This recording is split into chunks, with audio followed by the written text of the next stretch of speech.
Okay, so here we are. All right. So I thought that for everybody, just all the participants, that we ought to begin with a bracha on the lulav and the etrog.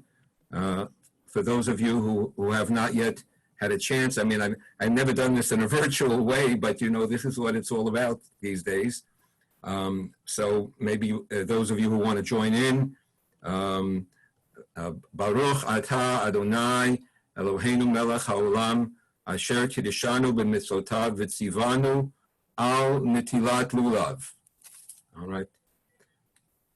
And then we should all say together a Shechayanu, and we should, I think, those of you who would like to, and have in mind what the actual meaning of the bracha, that we appreciate the fact that we have lived to this time and that we want to bring life back into the world in a normal way. Together, Baruch Atah Adonai Eloheinu Melech HaOlam Shehechayanu V'kiyamanu V'higiyanu Lazman Hazeh. Okay. All right.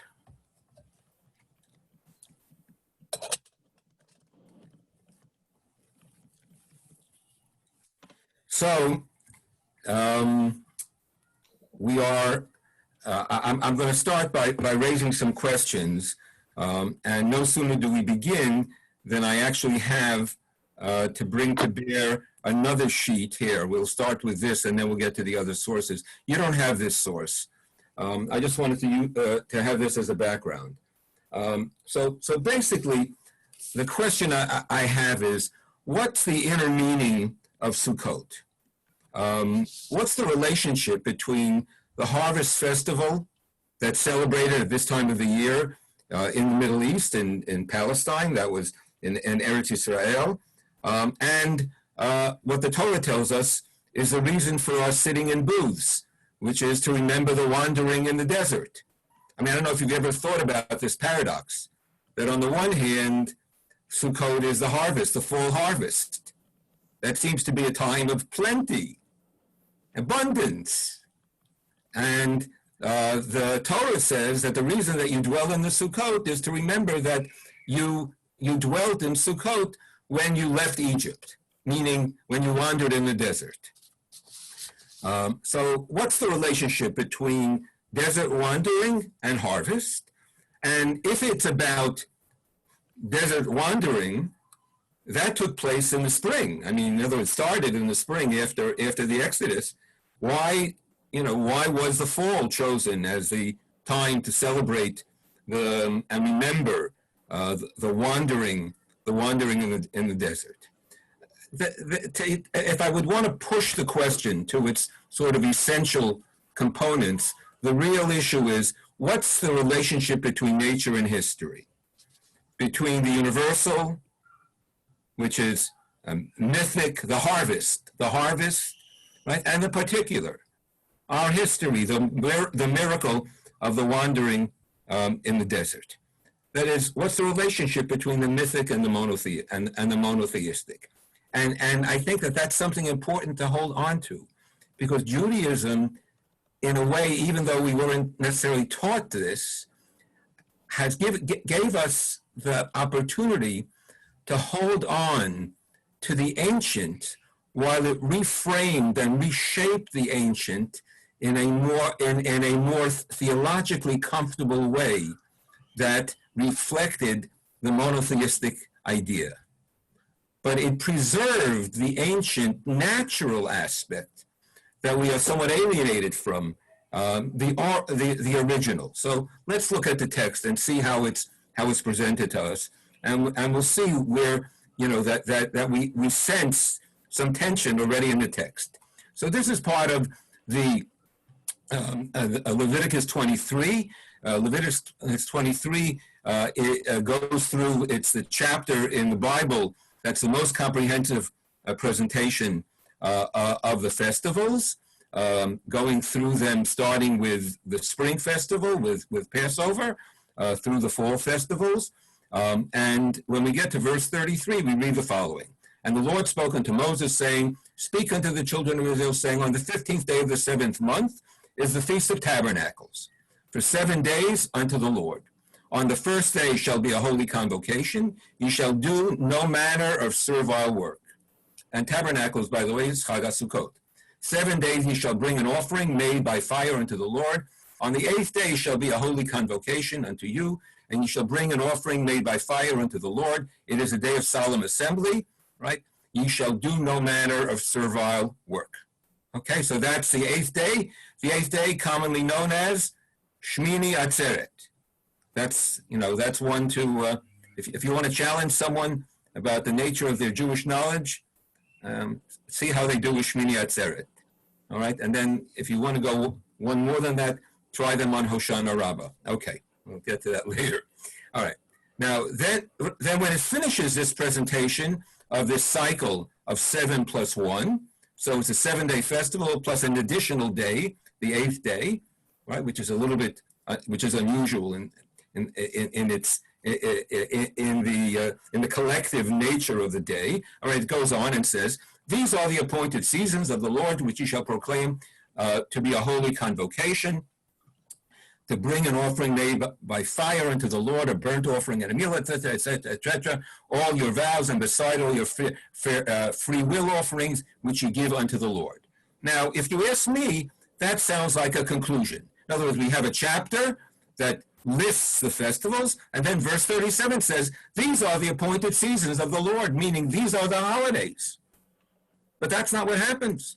So and what we know of, there's a 7-day convocation, which the text calls tabernacles, but it says nothing about any tabernacle, it says nothing about any sukkah. It says that, you have to celebrate it by bringing offerings. Okay, then we get to verse 39.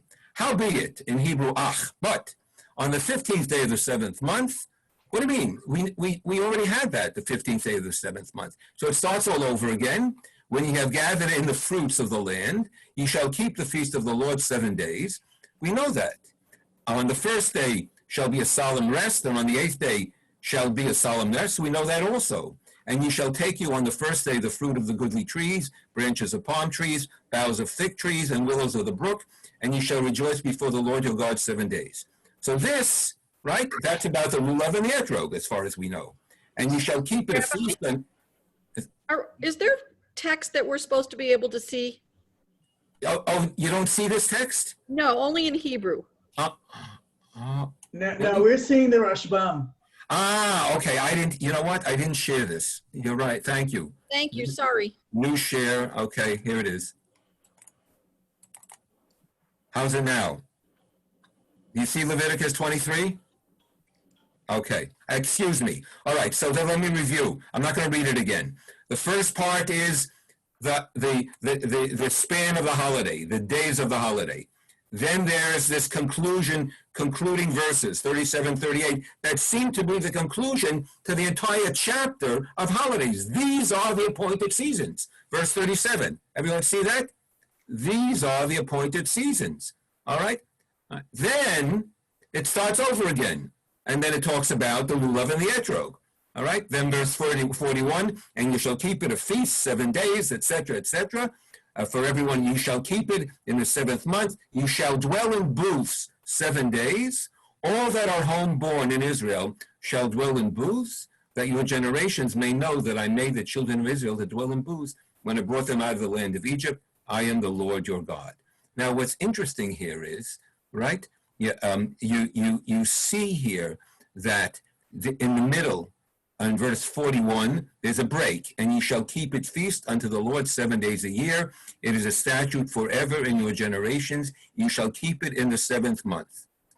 That seems to be another type of break, paragraph break, between the lulav and the etrog. And finally, in verses 42 and 43, it says, and you shall live in booths for 7 days to remember that the children of Israel dwelt in booths. God had them dwell in booths when God brought them out of the land of Egypt. And then verse 44, the final verse in the chapter, and Moses declared unto the children of Israel the appointed seasons of the Lord. So there are at least in this passage 2 conclusions, one in verse 37 and 38, and one in verse 44. The passage from 39 to 43 seems to be some sort of appendage that was added on after the conclusion. I mean, in other words, that's the only thing I can say. And that in its origin, we have no ritual symbols to the holiday of Sukkot. It's the fall festival. It's the fall pilgrimage festival. It's a celebration. It most probably was related to the harvest, although it doesn't say anything here about the harvest, but it makes sense. And in Deuteronomy, the reference to Sukkot is the holiday. It's the major festival. Why? More people came to Jerusalem to celebrate Sukkot than any other holiday. Why? Because it was after the harvest. They were free from their responsibility in the fields. They didn't have to tend the crops. Everybody could come. And in antiquity, Jerusalem was a small town, very small. When people descended on Jerusalem, there wasn't enough room. It's assumed. Now, there's all we don't know for certain, but there is a certain suggestion that since Jerusalem had to take in all these pilgrims, they built what's the word you look for? Tents. They built tents. They set up tents. They set up their tent. They pitched tents outside the city so that they could dwell near Jerusalem to make the pilgrimage to the temple. Many scholars think that it is these tents that are the basis for what the text says are the booths that we dwell in, called Sukkot. Now, what's happening here? Now, by the way, I won't give my stamp to what I just said, saying this is definitely true. It's a hypothesis. It's something that scholars suggest. What it really points to is we don't know. What we do know is the text is unclear, meaning it doesn't seem to present to us a straight case as to why the Festival of Tabernacles is a time that we should dwell in booths. The dwelling in booths is presented as a type of afterthought, just before the conclusion, after there was already a conclusion prior to it, to make sure that we know that you dwell in booths because God had you dwell in booths in the desert. Okay, so what's going on? And this is sort of the introduction to our study today. Right? What's happening here is a classic move on the part of the Torah and a part of Judaism, what I always call the historicization of myth, meaning the ancient origins of Jewish practice lie in nature. We, like all peoples, celebrated the flow of the seasons, and the seasons were linked to the natural cycle, and in the fall, in Eretz Yisrael, we brought in the harvest and we celebrated the harvest. That we can say for certain, that was an ancient mode of celebration. The tradition in its effort to refine and to reshape, as I said earlier before, the ancient mythological elements. And with Sukkot, by the way, there's no doubt that there are mythological elements, because all you have to do is read the Talmud's description of the celebration of the water drawing, of the Beit HaShoeva, Nisuch HaMayim, the pouring of the water on the altar, and they describe it as carnival. The rabbis were doing cartwheels. Rabban Gamliel was juggling 10 torches. The great Rabban Gamliel, the head of the Sanhedrin, right? So this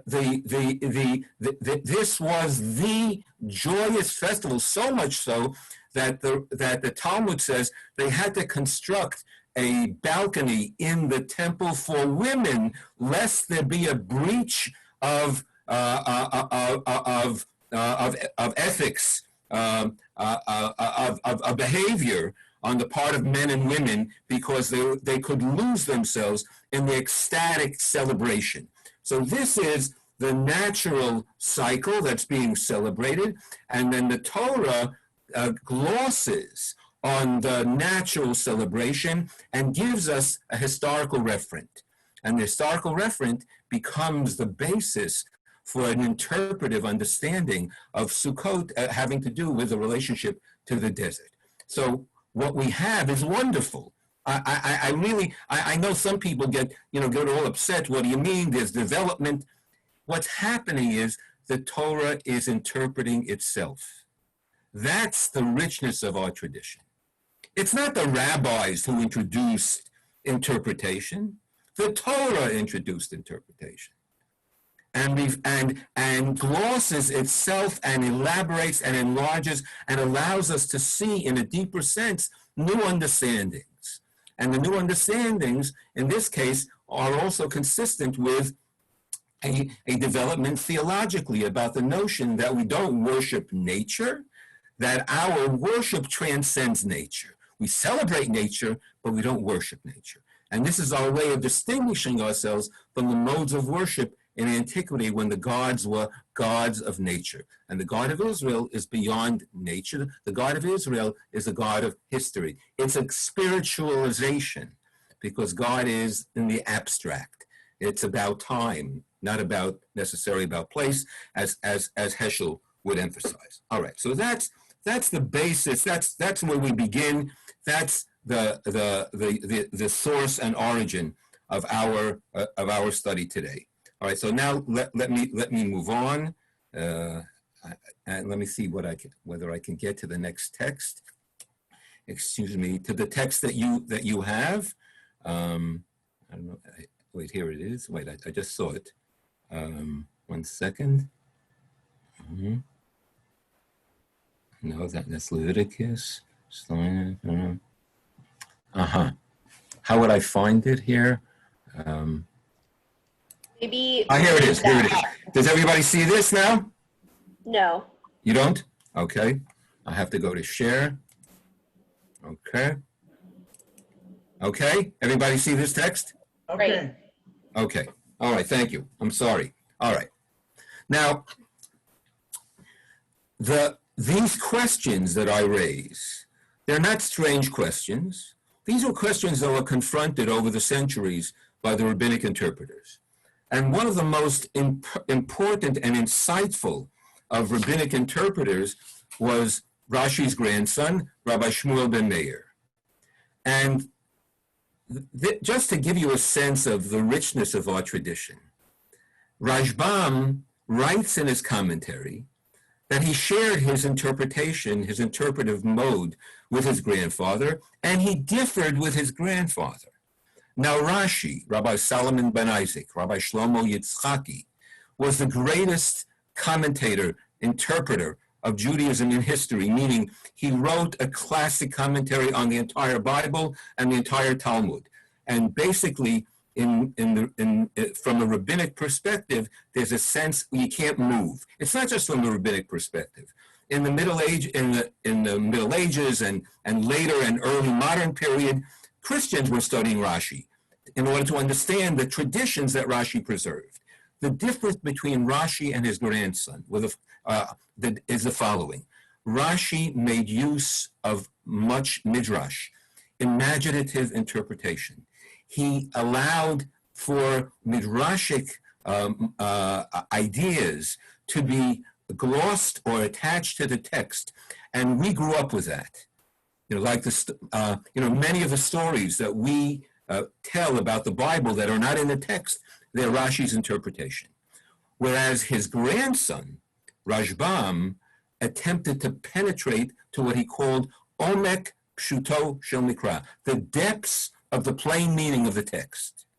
And he actually says that his grandfather told him that had he had an opportunity in life to rewrite his commentary, he might have inclined more to his grandson's mode of interpretation. But there's no way of knowing that because the testimony is that of the Rashbam. I mean, I guess he had a reason to make a claim about what he was doing. What's interesting is that you have this sort of intergenerational argument, and Rashbam quotes his grandfather and differs with him. It just shows you the notion that with a degree of reverence, then disagreement is not only acceptable, disagreement becomes the basis for growth.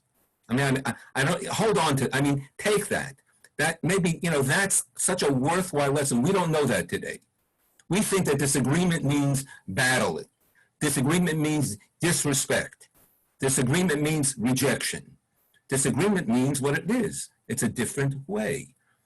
And there are different ways.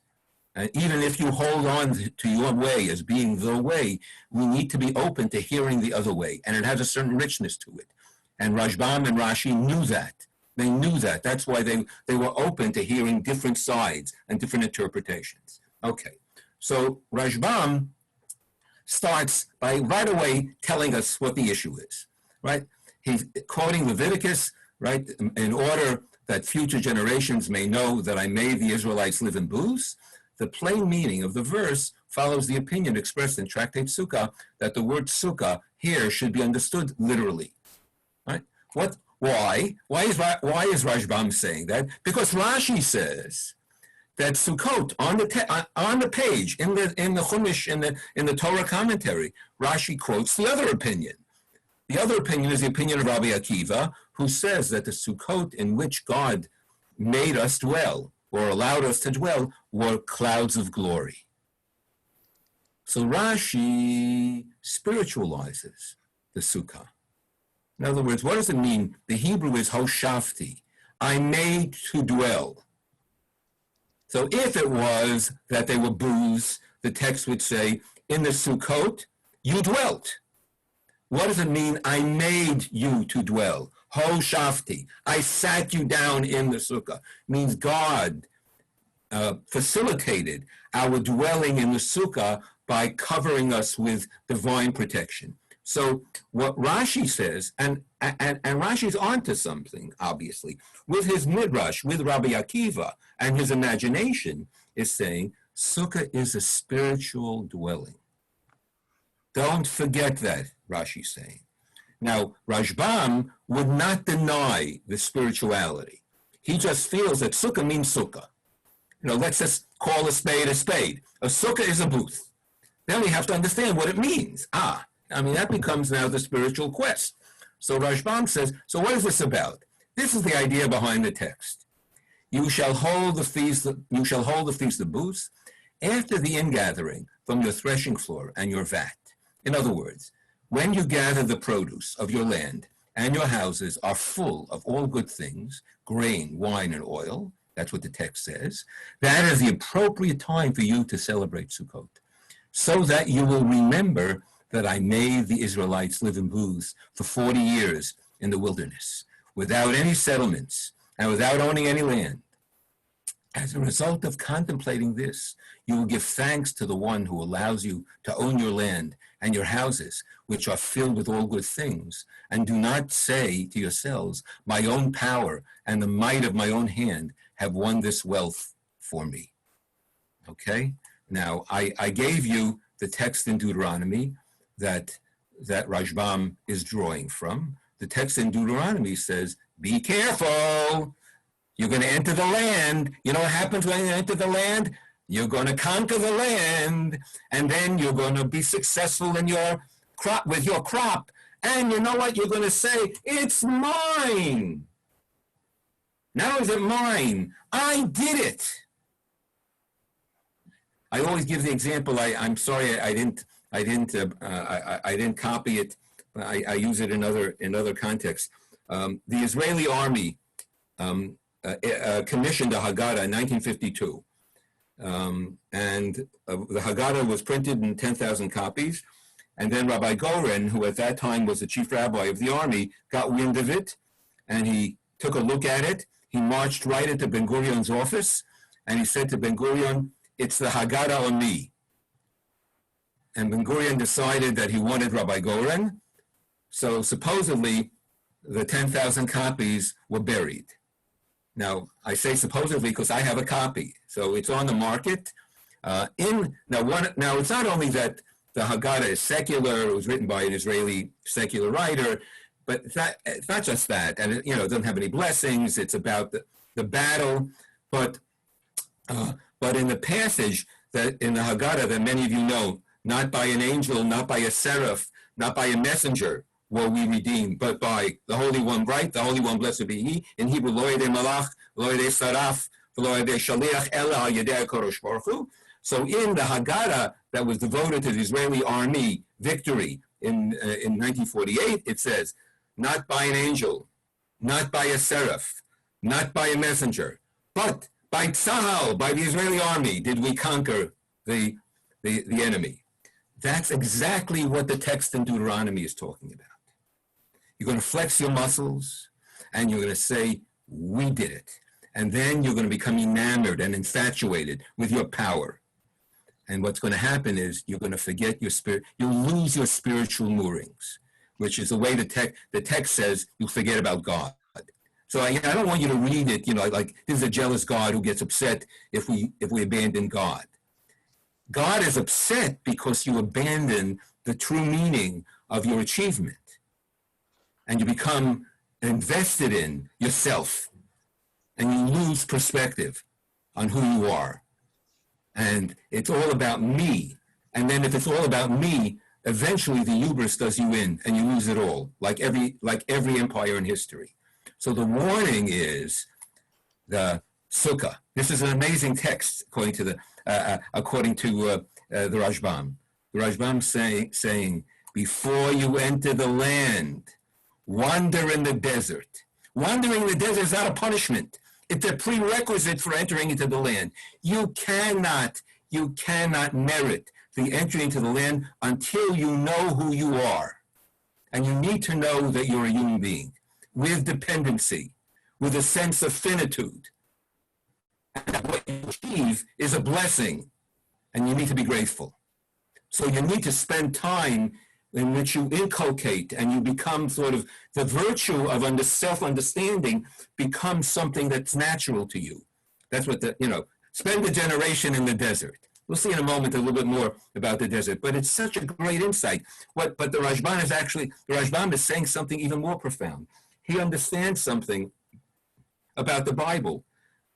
My friends, in the entire Bible, which celebrates the great historical achievements or great historical occurrences of ancient Israel, Exodus from Egypt, giving of the Torah, at least according to the rabbis, there's no celebration for entering the land. The book of Genesis, what are the two themes of the book of Genesis? There are two themes in the book of Genesis, two promises, the promise of progeny and the promise of the land. Every patriarch is promised both. Right? You would expect that upon entering the land, it is where the Torah leads us. Amazing. You know what?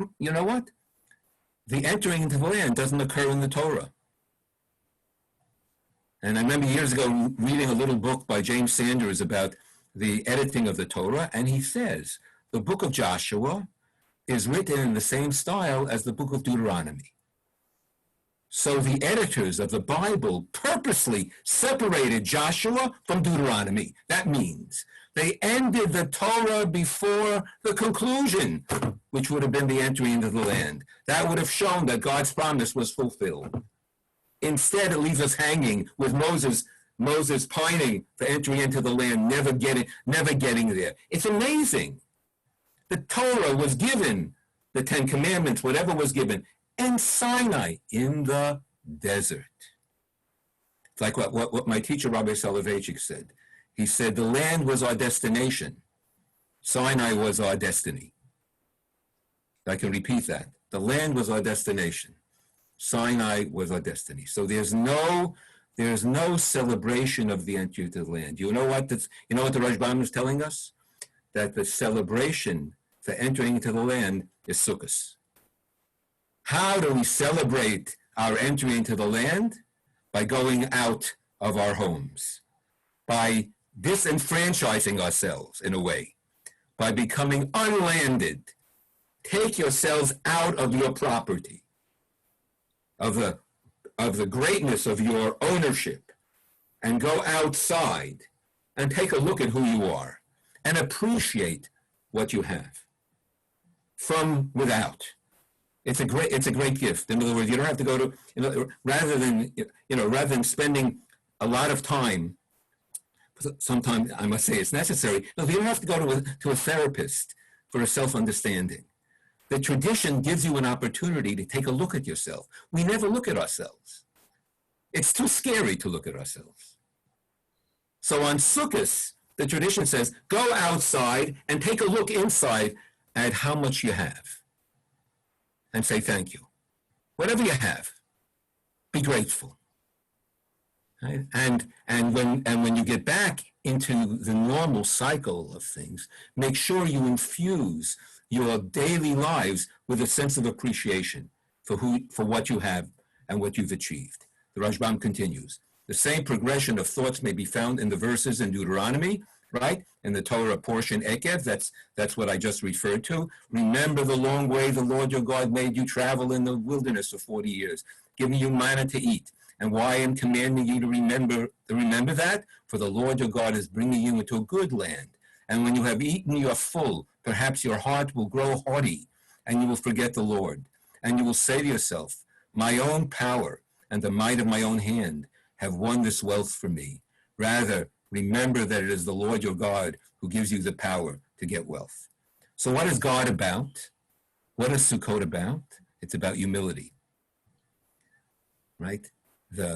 We leave our homes to gain a little access, to some degree of humility. That's that we need so badly. There's just no sense at all about the value of humility. The humble person in our current context is a loser. We don't honor and revere the humble in our culture. That is why at harvest time, they are to leave their houses that are full of good things and live in booths, so that they will remember that in the wilderness they had no land which they owned and no houses in which to live. It is for that reason that God set the holiday of Sukkot at the time of the harvest of the threshing floor.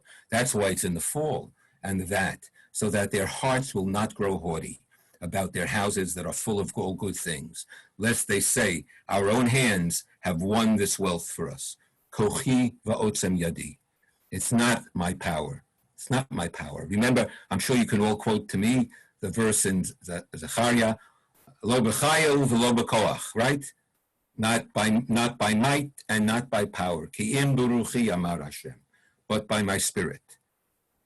That's the sentiment. And as was Zechariah is commenting on Deuteronomy.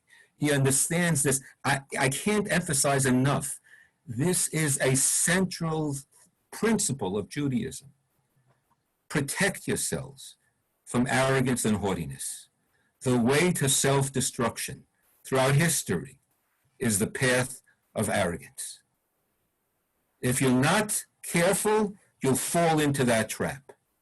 And then you'll be walking on your own civilization that's been, in other words, on the ruins of your civilization. We hope not. But we're on the precipice, I think, in general, in the world today, and we don't appreciate this fundamental lesson. We have too much, and we don't know what it means to let go. Sukkot is about letting go. Let go. All right. Now, this theme is carried on. I wanted to pepper our learning today with a little bit something unusual, with Erich Fromm. Now, some of you may remember, those of you who are closer to my age, right? We remember Erich Fromm. He's a great psychoanalyst, and he was in. It turns out that he was in the circle, the Jewish circle of Franz Rosenzweig. When he was younger, he was a yeshiva bocher. I always like to point out that Erich Fromm, when he was younger, was frum, and he was learned, and that learning informs his writings. And Erich Fromm was also a socialist. All right, so he was a very pronounced socialist, and that also is reflected in this book. I found a copy that I had to have or to be. All right, and I'm sorry that I'd like to spend more time on his writing, but we have to move. I just wanted to show you his own interpretation of what we just said. It's right here. Here he describes the Old Testament values. One of the main themes of the Old Testament is leave what you have, free yourself from all fetters. Be. Instead of having, be. Celebrate being rather than possessing. The downfall of our culture is our pursuit of possessions. It's not the pursuit per se. It's the fact that we don't know what the limits are. So there's not enough. There's never enough. Seems to me that's the name of the title of a book that was recently written. The history of Hebrew tribes begins with a command to the first Hebrew hero, Abraham. Listen to his interpretation. To give up his country and his clan. Go from your country and your kindred and your father's house to the land that I will show you. Abraham's a hero because he lets go. He leaves behind. Abraham is to leave what he has, land and family, and go to the unknown. Go to the unknown place that I'm going to lead you to. He doesn't know where he's going. He doesn't know he's going to Eretz Yisrael. There's no Eretz Yisrael, right? Just leave. That's the definition of what it means to be an Abrahamic descendant. Yet his descendants, nevertheless, settle on new soil, and new clannishness develops. This process leads to more severe bondage, precisely because they become rich and powerful. I mean, this is the socialist in Fromm. Precisely because they become rich and powerful in Egypt, they become slaves. In other words, Fromm's insight is we enslaved ourselves. We were enticed by the material wealth of Egypt, the grandeur of Egypt, the monumental culture of Egypt, and we lost ourselves, so he sees, in Egypt, so we became enslaved. We needed to be freed from our own impulses. Our impulses, our natural impulses to acquire, overwhelmed us. Precisely because they became rich and powerful, they became slaves, they lose the vision of the one God, the God of their nomadic ancestors, Abraham, Isaac, and Jacob, who were tent dwellers, and they worship idols. The gods of the rich turned later into their masters. Okay, so what turned into their masters? The wealth. Wealth became our master. All right, so Abraham eventually the family winds up in Egypt where it's enslaved. It's lost its principle. It's lost its idea, its main idea for its existence. Its difference, its distinctiveness from the other cultures. The second hero is Moses. He is charged by God to liberate the people, to lead them. He grows up in the home of the master, right? To lead them out of the country that has become their home, even though eventually a home for slaves, and to go into the desert to celebrate. I mean, that's what Moses keeps on doing. Moses comes to Pharaoh and says, "Let us go to the desert to celebrate." The desert seems to be a holy place. By the way, we know that throughout history. Monks went to the desert. The first monasteries were in the desert, right? To celebrate. Reluctantly and with great misgiving, the Hebrews followed their leader Moses into the desert. Now comes the important part that in his interpretive mode from. The desert is the key symbol in this liberation. The desert is no home. It has no cities. It has no riches. It is the place of nomads who own what they need. And what they need are the necessities of life, not possessions. Not possessions. There are no possessions. You have its subsistence. Historically, nomadic traditions are interwoven in the report of the Exodus. And it may very well be that these nomadic traditions have determined the tendency against all non-functional property and the choice of life in the desert as preparation for the life of freedom. In other words, right, Fromm understands the desert is no punishment. The desert is essential training for how to live in the land. You can't know how to live in the land unless you have this perspective. By the way, what he might mean to tell us is, it might be important for us, although, I mean, I can't say that I did this, to spend some time in our lives, a period of time living in the desert and making do and gaining perspective, like it is in some Buddhist societies, for people to take a vow and live in a monastery for a month, for a period of time, as long as they can tolerate it, to gain some perspective. This is what the Nazarite tradition is in Judaism. But these historical factors only strengthen the meaning of the desert as a symbol of the unfettered, non-propertied life. Some of the main symbols of the Jewish festivals have their origin in the connection with the desert. The unleavened bread is the bread of those who are in a hurry to leave. It is the bread of the wanderers. The Sukkah is the home of the wanderer, the equivalent of the tent, easily built and easily taken down. As defined in the Talmud, it is dirat arai, a transitory abode to be lived in instead of the fixed abode, dirat keva, that one owns. Dirat arai, that phrase, Fromm understands that. It's passing. Right? It's a passing dwelling. It's not something that we possess.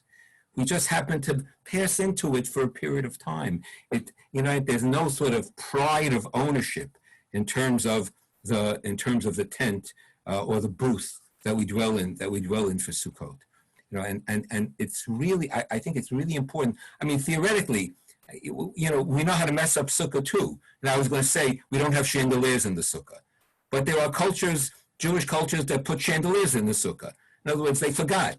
They forgot what the Sukkah is really all about. It's about simplicity, in a way, the simplicity of nature. Right? So he goes on. I just want to read this last paragraph here, where or starting here, the next page. On the Shabbat, one lives as if one has nothing, pursuing no aim except being, that is, expressing one's essential powers, praying, studying, eating, drinking, singing, making love. Shabbat is the ultimate expression of being and not having, of living in the presence of God and not living with the possessions of me, of letting go. Shabbat's the ultimate letting go. So Sukkot is a letting go in sort of in the physical world, in the physical natural world. Right? Shabbat is a spiritual journey, but the Sukkah itself has a certain spiritual quality. And we'll see that in a moment. We'll see that further. All right. So I think you read on your own. You'll get a sense of what Fromm is doing. In the last line, one might ask if it is not time to reestablish the Shabbat as a universal day of harmony and peace, as the human day that anticipates the human future. Shlomo Carlebach used to sing a song, "The whole world is waiting to sing a song of Shabbat." Of Shabbos. I believe that. I think that we have failed because we don't believe it in ourselves. The failure is we haven't transmitted the message of Shabbat to the world. And what I mean by that is not standing on the street corner and say, everybody become Jewish. Let's everybody keep Shabbos. That's not what it's about at all. It's about sharing the experience and the value of Shabbat. The problem is most Jews don't know the value of Shabbat. If we can draw the value of Shabbat, and there are Christian theologians, I have a half a dozen books, there's people who read Heschel who are doing so. They understand how the Shabbat draws us away from this world of acquisition for one day a week to give us some perspective. That's what Sukkot is about. Give us some perspective on our dwelling so that we're not overwhelmed and overcome and we don't define ourselves by our dwelling, by the pillars in front of our homes. That's not we're going to allow to define ourselves. Okay. Now, any questions? Maybe I should just stop for a moment. I need to breathe before we get on to the next passage. And that's a whole story and a great story. Any questions? It doesn't look like we have anyone. I'm not seeing any hands. Okay. All right. Thanks, Giselle. Thank you. Uh-huh. All right. So let me introduce this by telling you the following. I'm not an early modern Jewish historian. I actually can tell you that that's the area of specialty of my son. But I know enough about the following, that in the 16th and 17th century, there were a lot of wealthy Jews in Prague. Prague was a center of commerce. It was also a center of Jewish life. There was a great yeshiva in Prague, and the rabbis of Prague were the greatest rabbis for a number of generations, starting with Rabbi Lowy, the man to whom is attributed the legend of the Golem of Prague, Rabbi Yehuda Lowy ben Bezalel, in the late 16th and early 17th century. Following him was Rabbi Chaim of Lunchitz, and following who's known as the Kli Yakar, who wrote a very popular commentary on the Torah. We saw his commentary on the holidays, the Ololot Ephraim, in a prior session on Rosh Hashanah. And following him came Rabbi Jonathan Eibeshitz. Now, Eibeshitz was, and then following him by some years was Ezekiel Landau, who was a very powerful leader. Our family, we trace our descent to Ezekiel Landau. Now, so the Eibeshitz was an interesting figure, complicated, because he was not only the greatest Talmudist of his generation, or in Central Europe, he was also the greatest Kabbalist of his time. But he got caught up in a controversy. Maybe it was a function of his personality, which is unfortunate, with an interlocutor by the name of Jacob Emden, who accused him of being a heretic, a Sabbatian heretic, and that's a whole story in and of itself, and it preoccupied him. But nevertheless, Eibeshitz wrote major works. Not only was he a great Talmudist and the head of the yeshiva in Prague, he wrote beautiful sermons. This passage I translated is sermon number 6 in the first volume that he calls Ye'arot Devash, which literally means the forests of honey, but which in the Bible, that phrase means a honeycomb. So that's a beautiful image for understanding interpretation of Torah. The interpretation of Torah is a honeycomb. It's beautiful. We're able to elicit the sweetness of the text that pours out, that flows into our lives. So what is and you see, the reason I gave you this introduction is that there's a political and social background to the commentaries that Eibeshitz writes, and he's not the only one. I didn't mention Isaiah Horowitz, who preceded him, also a rabbi in Prague before he went to live in Eretz Yisrael. And Munchitz, they all wrote about the same theme, and you'll see in a moment what it is. So Eibeshitz is commenting on the text. By the way, his last years he spent in Hamburg, in 3 German communities. Wahoo is the abbreviation. I'm forgetting the names of the 3 towns. Wandsbek, Hamburg, Wandsbek, and Ivo Lamoshav Lo. Altona, Wandsbek. Right. Yeah. Altona, Hamburg, and Wandsbek. Thank you, Fred. Thank you. The Torah has counseled us on Sukkot, which makes the completion of the period of Teshuvah to accept upon ourselves Galut. Amazing. Please, everybody, pay attention. Sukkot is about exile. We haven't seen that before. It's implicit in the Rashbam's interpretation, but he doesn't use that word because we've always identified exile with punishment. That's what God does to us when God wants to throw us out of the land. Eibeshitz says, no, exile is an existential state. It's something that has a positive dimension that we can learn from. In fact, we know that rabbis in the later period, and I guess even earlier, we have the Safed rabbis in the 16th century, would exile themselves. They would wander, purposely wander. The Gaon of Vilna is said to have gone into exile and to be anonymous. You want to talk about humility? The Gaon of Vilna went out in public as Joe Schmo. He didn't want anybody to know who he was and traveled like that for a period of time. Voluntary exile. This is instead of going into the desert. You understand that? So Eibeshitz says, Sukkot is an opportunity for everybody to consciously, to sort of take hold and own the notion of exile as a dimension of Judaism and of human being that's necessary.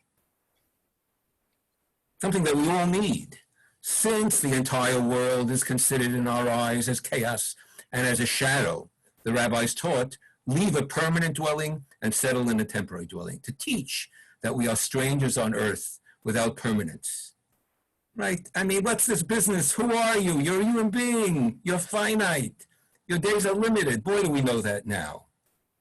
But the problem is that people skirt around this, and they try to tell themselves, we're great. We're going to be eternal. We're going to find whatever cure it is. There's no problem. and they don't want to confront the uncertainty of life. So Eibeshit says, you don't get religion. You don't understand it. Religion is about confronting the uncertainty of life. All right, and being conscious of the fact that there are no guarantees. There just are no guarantees. Like a shadow, what advantage does a human have with all the toil that he toils under the sun? All one's days, I mean, he's a little pessimistic here. One's eye should look upwards towards the one who dwells in heaven, as the rabbis assert that the sechach, that means the covering of the sukkah, ought to be placed so that bright stars may be seen through it. His heart should be dedicated to the heaven. Perhaps God will have mercy on the one who is melancholy and aware of his or her loneliness of spirit, and that of all of one's life on earth is short and worthless. Who is the person who can escape the afflictions of time and the turning of days? As a consequence, God is compassionate and comforting to those who are dust and ashes. This indeed is a profound suggestion for action during the 7 days of Sukkot. For then judgment is still pending until Shmini Atzeret, when we must rejoice. We have confidence in God's grace that our verdict will be righteous. Herein the advice for the 7 days of the Chag. So Eibeshitz in his moralistic mode is saying we need Sukkot following the high holy days because Sukkot is our re-entry into the world. And even though it's certainly a time of celebration, we re-enter the world with a sense of I would say caution, a sense of being careful, of understanding the lesson of the holidays, of not losing ourselves any longer in a type of ecstatic trance of how of the material pleasures of the world around us. It's not a matter of denial; it's a matter of perspective. We need to have perspective. I just had this conversation with my friend and colleague with David Myers about this. You know, I know that sometimes people think that religious teachings are a little overbearing. So I said, just look at our culture today and our leadership, and you understand the need to emphasize and the push towards humility today, why it's so important, and that actually God, by being called God, is there to allow us to sense our humanity, because we're not God. I don't know who God is. I know I'm not God.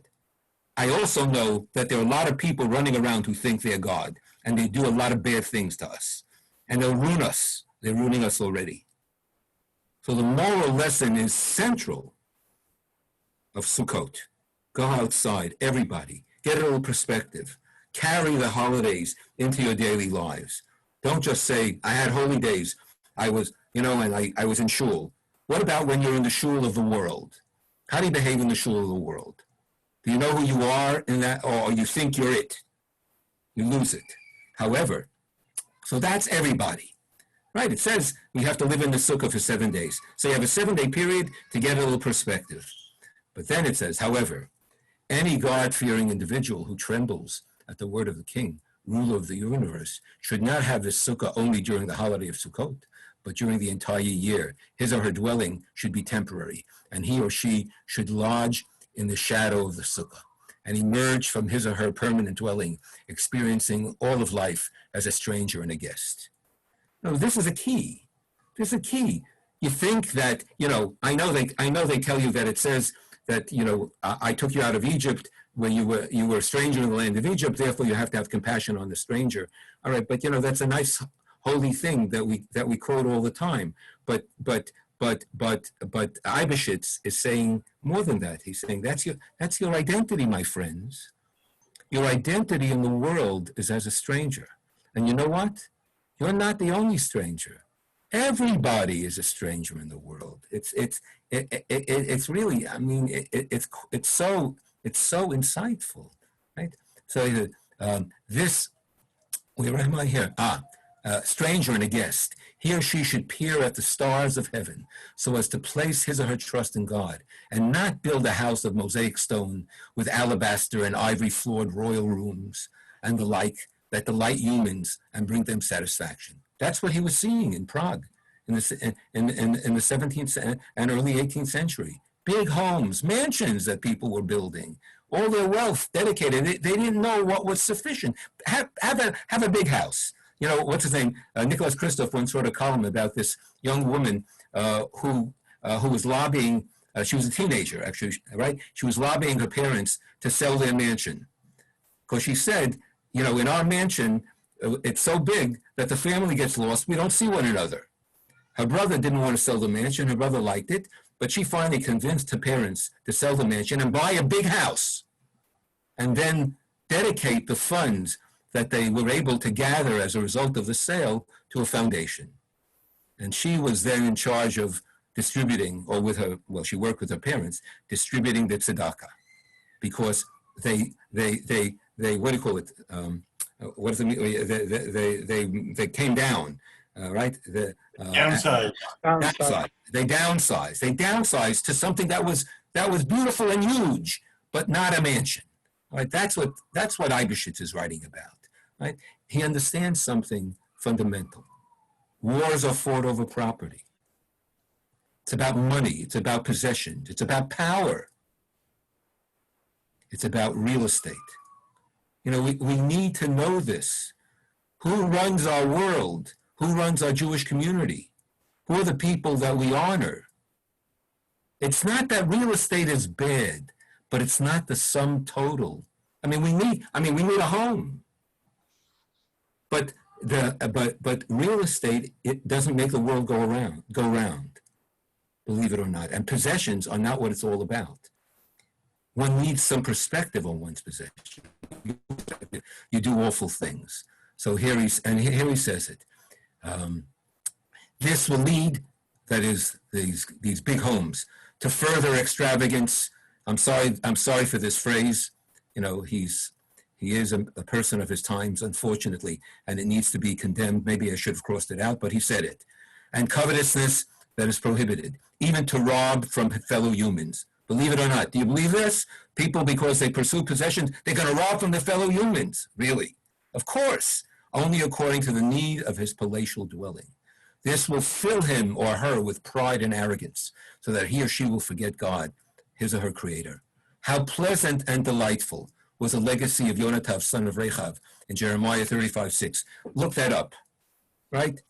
God says to Jeremiah, go serve wine to the children of Yonadab ben Rechav. So they go and they offer them wine, and the sons say to them, we don't drink wine, and we don't own property, because our father's last will was that we shouldn't own property, and we shouldn't drink wine. So Jeremiah uses this as an object lesson. And the end of the prophecy is that no one from the family of Yonadab and Rechav failed to stand before the Lord for all the generations to come, meaning that they continued throughout to serve in the temple and to serve as honored people in the Jewish community called the Rechabites. They were foreigners. And Jeremiah is brought to honor the Rechabites because they eschewed ownership of property, who commanded his children not to build houses, but to dwell in tents, a temporary dwelling, sometimes here, sometimes there. This was the way of our ancestors, Abraham, Isaac, and Jacob, who dwelled in tents. So what Eibishitz does, as he said, the verse in Leviticus says, 7 days you shall dwell in the Sukkot. That's for everybody. But the people who want to aspire to the ideal need to hold on to the second part of the verse, Kol ha'ezrach b'Yisrael, every citizen in Israel, yeshvu b'Sukkot, without a limit. It said, you shall dwell in the Sukkah. It doesn't say 7 days, the second part of the verse. So he reads that to refer to those who aspire to the profound understanding that even when we live in our homes, we need a consciousness. We need a Sukkah consciousness. We need an exilic consciousness. We won't be able to preserve our identity as Jews if we don't understand that exile is actually a part of who we are. And the notion that we can overcome exile is a false promise. It's fallacious. It's impossible as a human being because it's actually the human condition. Everybody was born in one place and went to another place. Everyone, at some point in their history. And how many people on this call came from somewhere else or moved from somewhere else? None of us are indigenous in the sense of we grew out of the earth. Even the indigenous are not indigenous because they came from someone else. That's the nature of being a human being. That's the story of the Garden of Eden. We are wanderers. Why don't we know that? Why do we need to lace our identity, to tie our identity to a place and allow that to define ourselves? Not that we should reject place, not to allow it to define who we are. All right, that's the point. This was the way of our ancestors. This is what lengthened their days. I mean, he's trying to explain why they lived so long. Since they did not fear the harm that might be caused by fire that would burn their palace, right? They didn't have anxieties. They didn't have to take out insurance, right? And they could sleep soundly because no one's going to steal their property. They didn't have any property, all right? They didn't have to go to war. They did not have to go to war, right? And the sound of the invading enemy, right? Hunger or plague, because they quickly loosened their tentara, right? There's no food, move to another place. And pegs and go on their way from nation to nation. Regarding this, Bilam proclaimed when he saw Israel encamped in its tents, how goodly are your tents, Jacob? Specifically, I mean, you see, by the way, what I meant when I said that Eibishter was a great homileticist. He reads the text like, he knows how to read a text in a creative way, specifically referring to tents, for we dwell only in tents, like the tents of the Ishmaelites, right? We're like the Arabs. Then they will be like the tapestries, the tents of Solomon, all right, from the Song of Songs. By the way, no by the ways. However, later I'll give you the by the way. However, when we dwell in buildings made of unhewn and hewn stone, the stones will cry out from the walls to indict us, since a blemish will be evident in our homes. That's Leviticus talking about the leprosy. What's the blemish? What's the leprosy? Injustice, arrogance, covetousness, and desire. When you have, you always want more, because there's nobody there who tells you you have enough. I came to this conclusion a few years ago, that the song that we used to laugh at, because it was sung at bar mitzvahs and everybody thought it was a joke, Dayenu, is a profound piece of theology. Enough, Dayenu. In other words, Dayenu has to become not a bar mitzvah song, but a slogan for what it means to be a Jew, what it means to be a human being. Especially for us, we who have so much in our greatness and whatever we have enough. Celebrate that we have enough and learn how to let go. I said this on Rosh Hashanah time. I'm sort of pushing this theme. What can we do without? What don't we need that we have? Therein Lilith relaxed.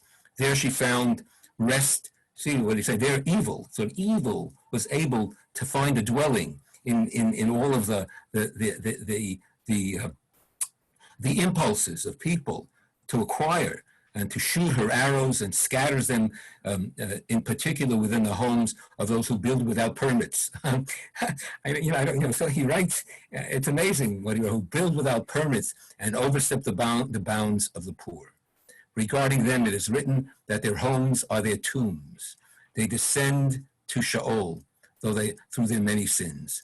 Behold the honor of God who dwelled in a tent. This is wonderful. Where did God dwell? In a tabernacle, in the Mishkan, a portable tent. And look what he does here. In a tabernacle made of boards and hanging tapestries.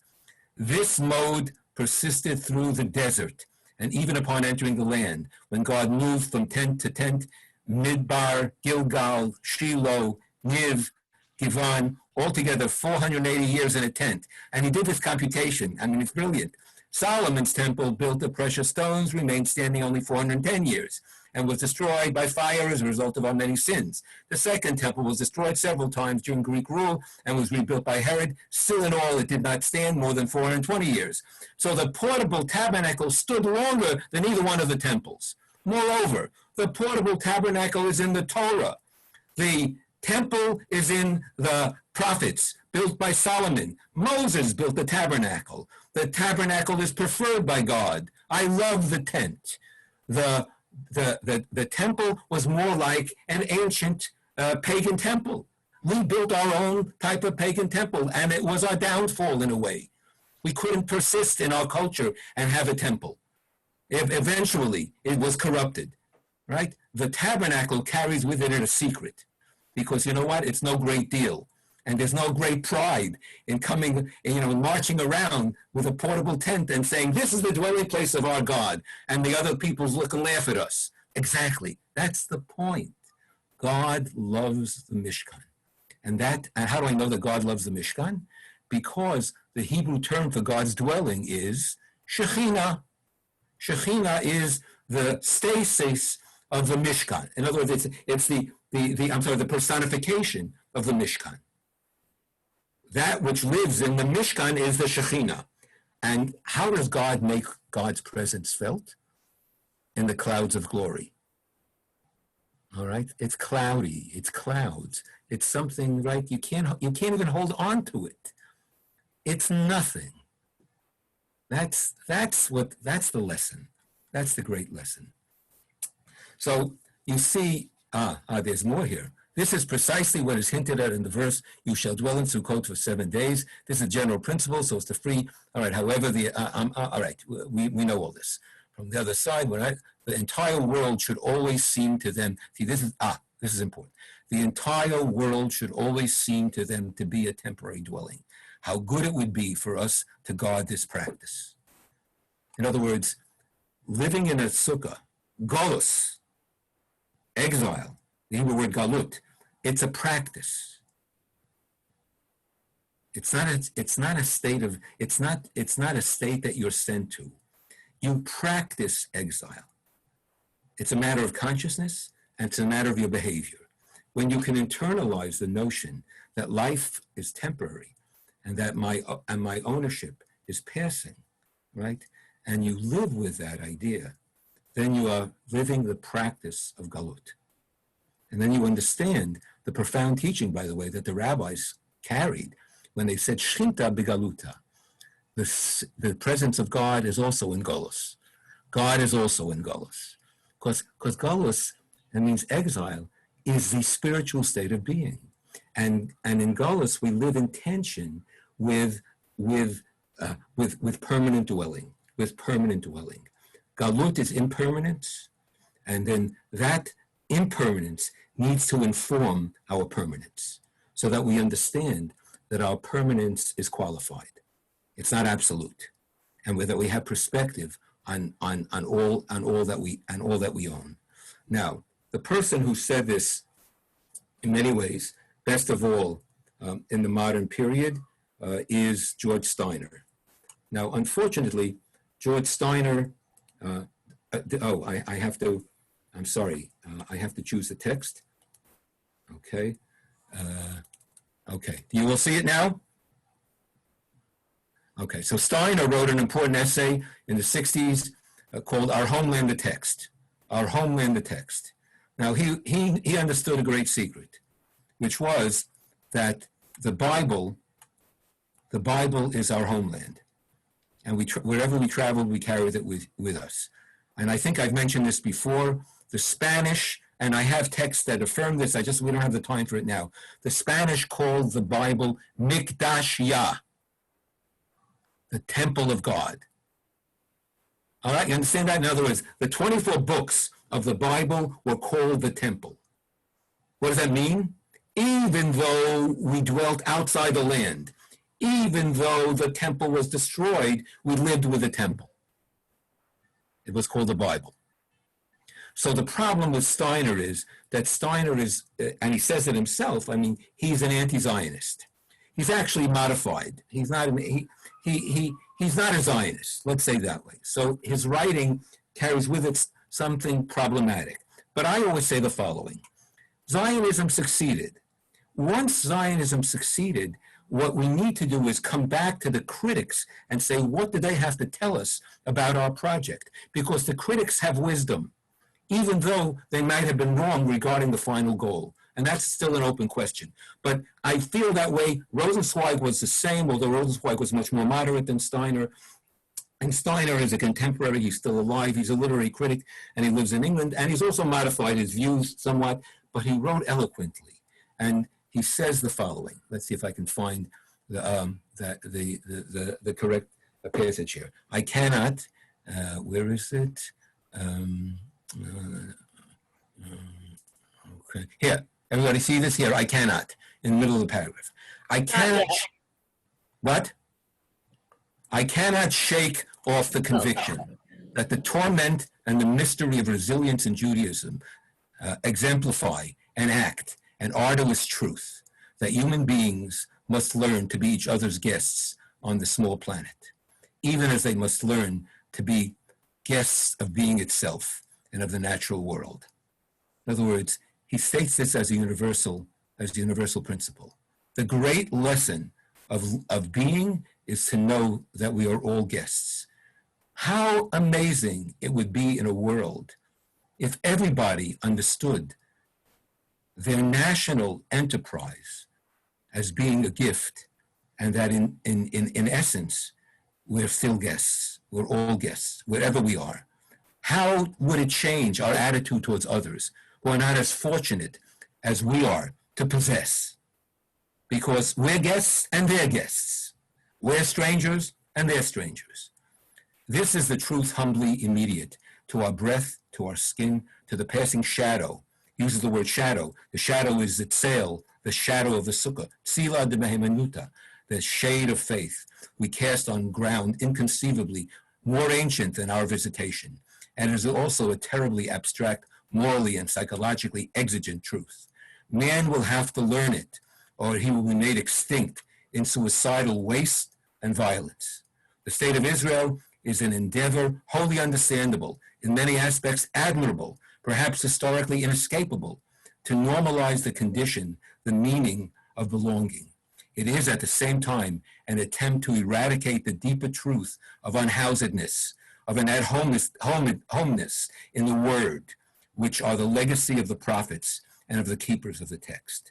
So what I want to say is it possible that now, having come home and having a state of Israel, that we can both be home and homeless simultaneously? That's the question. I'm not talking about a strategy for negotiation. I'm talking about a psychological strategy for self-understanding, so that we don't lose ourselves in our possessions and claim it's our might and our power. I want you to remember something. I'm going to read it to you. This was written by an Israeli columnist, religious columnist, Bet Michael, who wrote the following. Each monarchy had its people, its land, its gods, its religion, and its temples. So it was for them all. Philistines, Babylonians, the Canaanite peoples, Chaldeans, Persians, Greeks, Romans. And when the monarchy was defeated, the temples destroyed, and the idols shattered, the people as well as the religion disappeared together with them. There is not even a single example of an ancient religion or people that continued to survive after it experienced the total destruction of its religious and cultic center. Judaism alone withstood the challenge. Only this dinosaur succeeded to survive. Not in the least was it because of the merit of the trans-materialistic religious mobility that it adapted. Through its transmaterial religious mobility that it adapted. Through its cumulative experience, Judaism learned that cultural and spiritual assets are 7 times longer lasting than real estate. Right? And when I say this, I always quote Yeshayahu Leibovitz, the great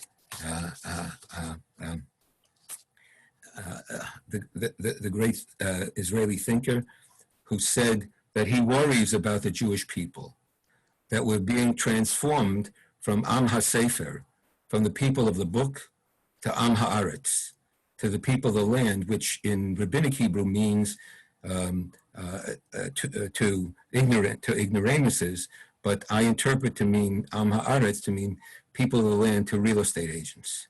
In other words, we have to be concerned. We are people of the book. The book preserved us. The book is filled with ideas. The Sukkah is a dwelling that is an idea. It's about understanding our role in the world, our place in the world, and giving us some perspective. Let's go back let's go back to the main text to conclude. And if anybody has, the text is right here. 1 second. We can come back to the text. Here we are. All right. So let's use this text. So this is a famous text by Isaiah Horowitz, who wrote a massive work. It didn't share. Oh, it didn't share. I got to share. I'm sorry. Okay. Here we are, everybody. All right. So Isaiah Horowitz wrote Shnei Luchot HaBrit, the 2 tablets of the covenant, and it's a massive anthology. And in his tract on Sukkot, I translated this last passage, the Hebrew from here to the end. And remember, before he went to live in Jerusalem and Safed, he was the rabbi of Prague. Since the opportunity presents itself, I will make known what has been burning within me constantly from when I began to see my fellow Jews building homes like the fortresses of ministers, making for themselves permanent dwellings in this world and in this polluted land. This appears to be a distraction from the focus on redemption. Therefore, my children, even if God grants you wealth, great wealth, build homes in accord with your basic needs and not more. Enough. Build yourself a home. Make it beautiful, but not more than you need. Don't build towers and walls out of arrogance and importance.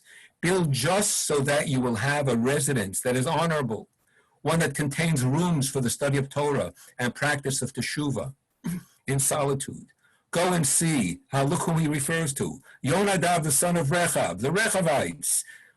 His will to his children, you shall not build homes, but live in tents all your days.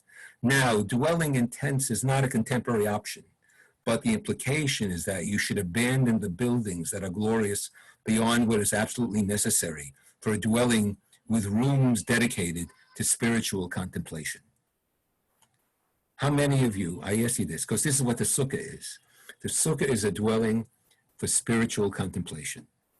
The Zohar calls it Tzila, as I mentioned, the Mehemenuta, the shade of faith. Okay? So how many of you have a place of shade, of contemplation in your homes? It's a wonderful idea.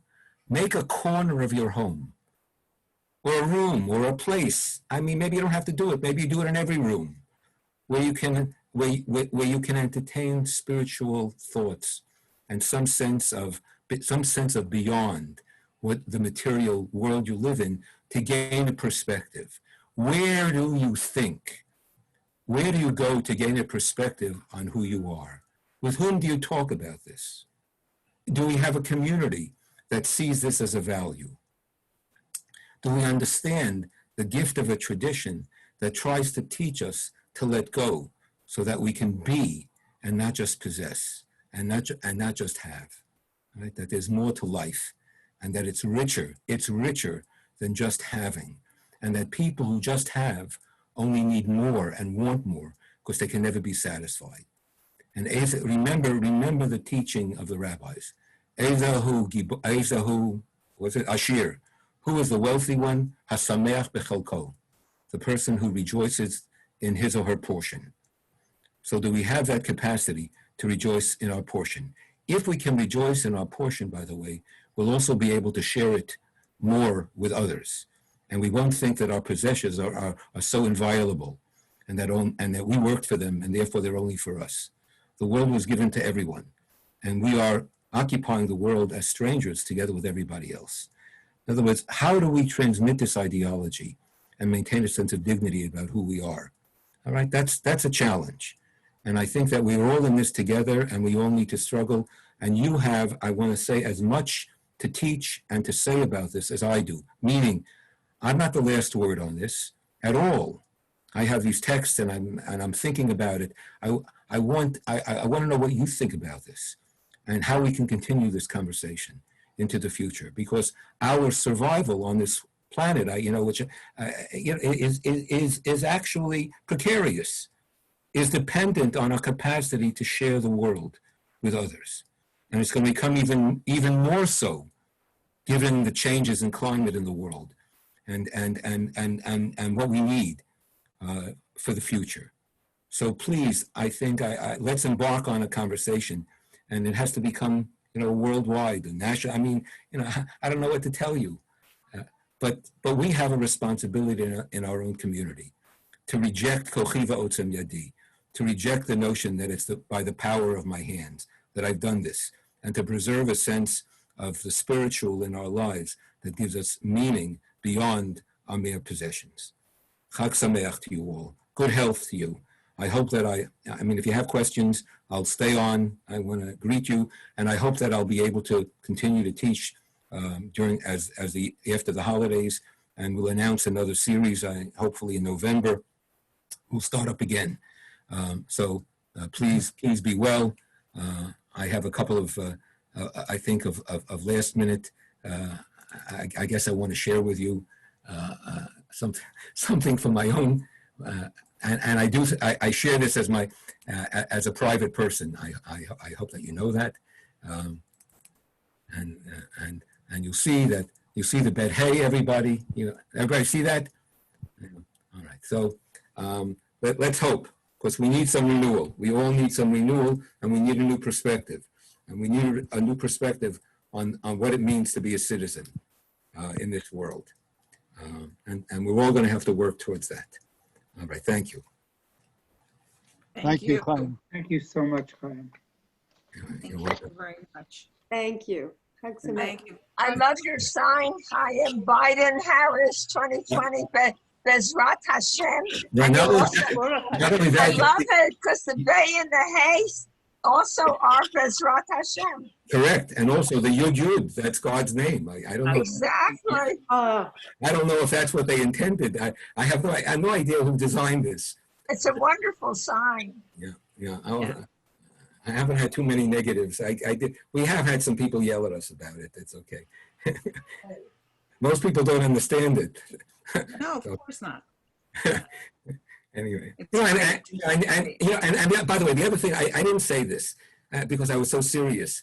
The other thing that's necessary in order to pursue this this project is a sense of humor about ourselves. And the thing to worry about is people who aren't able to laugh at themselves. Leaders who can't laugh at themselves have no capacity to have any compassion and relate to other human beings, because they see themselves as a sum total of everything. And unfortunately, the world has a number of such leaders, and be able to laugh a little bit and see one's frailties. That's what this is about. We're frail. We're humans. We're passing through. Could sail over, right? And we enjoy life even in our impermanence, even though we can't achieve eternity, because eternity is in the ideas that we embrace and not in our physical existence. I mean, maybe that'll bring us some solace to know that what we really need to pursue. So everyone, be well, and Chag Sameach to you. Thank you. And vote. And vote. Right, and remember, whatever you're doing, maybe the last thing is, Simchat Torah, and here we can take a page out of Steiner. Well, I don't know how he celebrated Simchat Torah, if he did it at all, but the whole idea of dancing with the Torah, and thinking about that as a major celebration, it should give you some insight into what your people think is valuable. I mean, the Torah is our light and our illumination. It's filled with, and it's not just about knowledge, sort of having knowledge. It's about pursuit. It's about knowing what we don't know. And it's about sort of reaching beyond and saying that these words that are God's words, so to speak, these words are dear to us, and they're beloved to us. It's our love. It's our passion. And then what Bet Michael said in his column, it was a column in Yediot Achronot, this is what allowed us to survive. The fact that we danced with the Torah and Simchat Torah. Not that we were Fruma Yidden, Orthodox Jews, but we understood the value of the word as central to who we are. It carried us through the generations. It's the secret. But we need to pass on the word and understand that it's digging in the word. The word itself can't be an idol. We have to constantly penetrate the word and reinterpret the word and not allow it to become, a hard All right, so that's the process, and that's the gift. Chag Sameach. Thank you, Rabbi Chaim. Thank you, Rabbi Chaim. Bye, Chaim. Thank you. Thank you. Thank you. Thank you. Thank you so Thank much.